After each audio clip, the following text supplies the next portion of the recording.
when a crime is committed by a citizen, the police is sent to investigate. And they're going to collect the evidence, they're going to find the suspects, they're going to identify which is the most likely person to have done it, they're going to send that person to be judged by a trial of their own peers, and if found guilty, they're going to be sent to prison. Now, if at any point that person tries to resist, violence will be done against them. So, in the matter of national law, every single person answers to the state. Like, the state is the ultimate enforcer. But what happens when the state itself commits crimes? And who decides on the international scale what are and aren't crimes?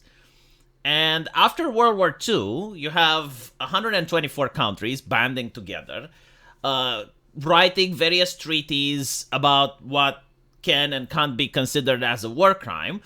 And they formed this thing called the International Criminal Court. So basically, like, the International Criminal Court is supposed to investigate countries around the world in various conflicts and decide, in the case of war crimes being committed, who should be held responsible. So, in other words, if the International Criminal Court decides that Vladimir Putin is responsible of war crimes, theoretically, the 124 member states that have signed the treaty are now bound to arrest Vladimir Putin if he ever steps onto those countries. Obviously, that's not going to happen. No country wants to be in the situation where they're at de facto war with Russia, especially when Russia wasn't even one of the countries that signed the treaty for the ICC. Please correct me if I'm wrong. And this is what literally happened. Like, Putin actually showed that he went into an African country and nothing happened to him.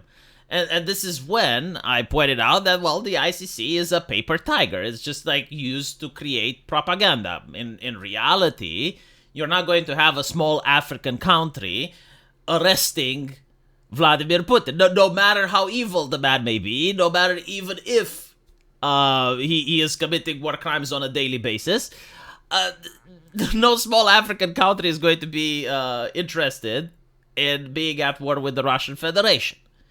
And when I said this, a lot of people were like, oh, no, V, you don't understand. Like, the law triumphs. Okay. I'm talking about real politics. I'm talking about the real world. If you're stuck in your academic papers and you like to live a world of idealism and make-believe, then that's good. But I'm telling you how things are. Like, seriously, imagine this. Imagine that you actually have a corrupt politician in your country, and there's no doubt about it. Like, he is corrupt. You know, maybe he even commits crimes. And you find them on the street and you decide to adopt him and put him in your own home. Like how do you think that will end? It's pretty much the same thing, but at an international scale. Right? Like, if a small African country was to ever arrest Vladimir Putin, they're going to have a diplomatic nightmare. But the ICC does have, like, some level of power, because I do think that if Putin was, for instance, to land in the United Kingdom, like he actually decided by himself to take an airplane and fly all the way to UK, yeah, I do think they would arrest him. Like, I do think, based on the International Criminal Court, they would have an arrest warrant. They would put the handcuffs. Now, I can't be 100% sure that would happen. Like they would have the balls to do it. But chances are they would. I'm leaning to like a 60-70%. Of course, the Russian president would never, like right now, this year, decide to travel to a country like Britain to test if they are going to enforce the ICC mandate or not. But he would definitely travel to African countries, yeah, in order to just show that the ICC doesn't have teeth. But recently, something else has happened, which is very interesting. Benjamin Netanyahu has received an arrest warrant. Now, there's a lot of controversy surrounding this warrant. Like, some people will say that it's worthwhile, other people will say that it's undeserved. I have looked into it. There was definitely some evidence that the judge just dismissed out of hand and didn't even want to consider. Especially due to the ideological nature of the Palestinian conflict. I mean, it's very difficult to find judges that are 100% objective and they're not leaning on one way or another. But suffice to say, there is an arrest warrant on Benjamin Netanyahu's name. And this complicates things a lot. Not for Benjamin, but for the world leaders. Because now every single world leader is coming out and is basically telling Benjamin, don't come here. This is the virtue signal, right? Because if you want to arrest the man, you would shut the fuck up. Right? Like if there's an arrest warrant in your name, they're not going to announce, hey, if you come to the airport, we're going to arrest you. Like, no one is going to do that, right? Like, just there's an arrest warrant in your name, and you find out about it when you're at the airport. It's pretty much how it works if you actually want to catch people. What world leaders are doing, however, is they're saying that they don't want the hot potato, because Benjamin Netanyahu is an insanely hot potato right now. Like, can you imagine if Italy was to arrest him? The NGOs would get haywire. They would get people on the streets to protest against the politicians. You would have international pressure, not just from Israel, but probably from the United States as well. A lot of the pressure would not be in front of the cameras, but it would be through backdoor channels, and it would be, if you don't release this man, we're going to do such and such. And then you're in a position where, like, if you release him and you buckle under the pressure, it makes your government look weak and pathetic. But if you keep up the pressure, then you can have politicians being punished in ways you can't even imagine. Like, you would have NGOs that would be like, wow, nice bank account you have here. It would be a shame if someone looked into the Pepes you posted 6 years ago, you know? you can get Nigel Farage, basically.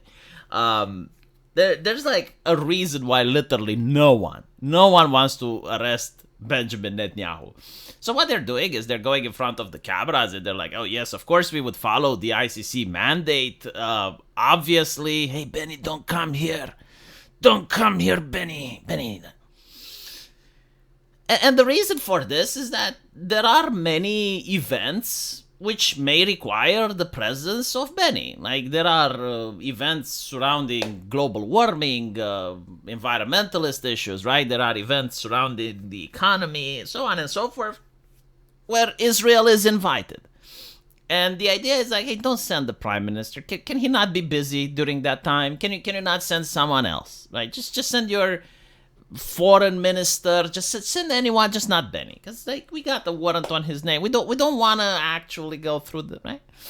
So that's why, like, you have all these world leaders that are now going to say, yeah, of course we're going to follow. Yeah, we're going to respect the man there.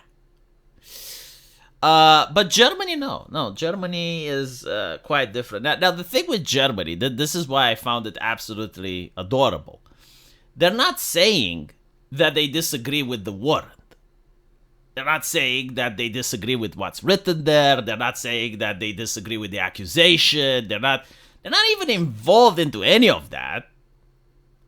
But what they are saying is that Germany won't arrest Netanyahu, despite being a member of the International Criminal Court, due to the Nazi history arresting Jews. So like, let me get this straight. I just want to explain the optics of it. They're not denying the fact that the ICC warrant is calling Benjamin Netanyahu a war criminal. Right? They're not saying that they don't believe that. They're not saying that they're against the ruling or anything. No. What they are saying is that, okay, well, since we committed war crimes, we don't want to arrest a fellow war criminal. Because they believe it, that they're not denying what the ICC is saying, right? So, like, if they're not denying, they must believe that Benjamin Netanyahu is a war criminal. So basically they're saying, well, we committed war crimes in the past, and therefore we're not going to arrest people that committed in the present. Oh my goodness, Germany. The reality of the situation is that, as I mentioned before, many of these world events take place in Germany. So you have like various climate conferences, you have various economic treaties, right? Like a lot of stuff takes place in Germany. So they're basically saying, shit, we got to talk to Israel. So again, when you look at the world stage, if you're looking at it like a bureaucrat where procedure is more important than the results, then you're looking at it wrong. World leaders are more interested in results than the procedure.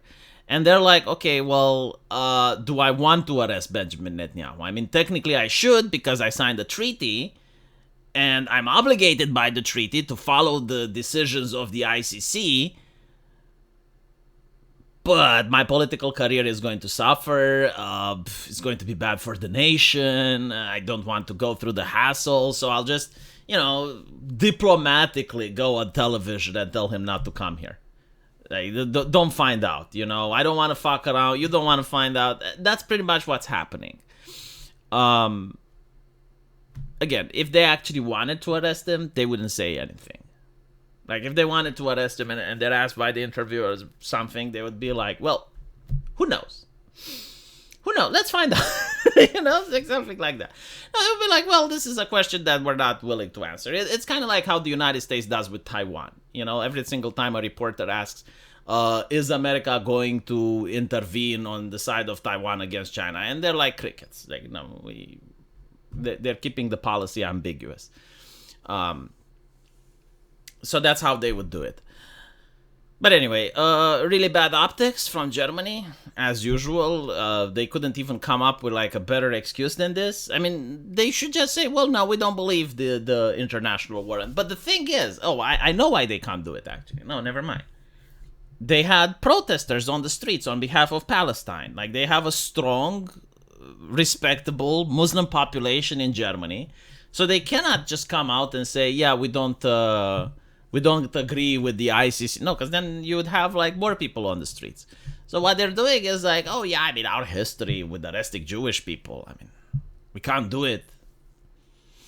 But what if you have like a Jewish person that's a criminal in your car? Well, what if like someone runs over someone else with a car, happens to be Jewish? Do you not arrest them in Germany? Is that how it works? Interesting. Let me know what you guys think.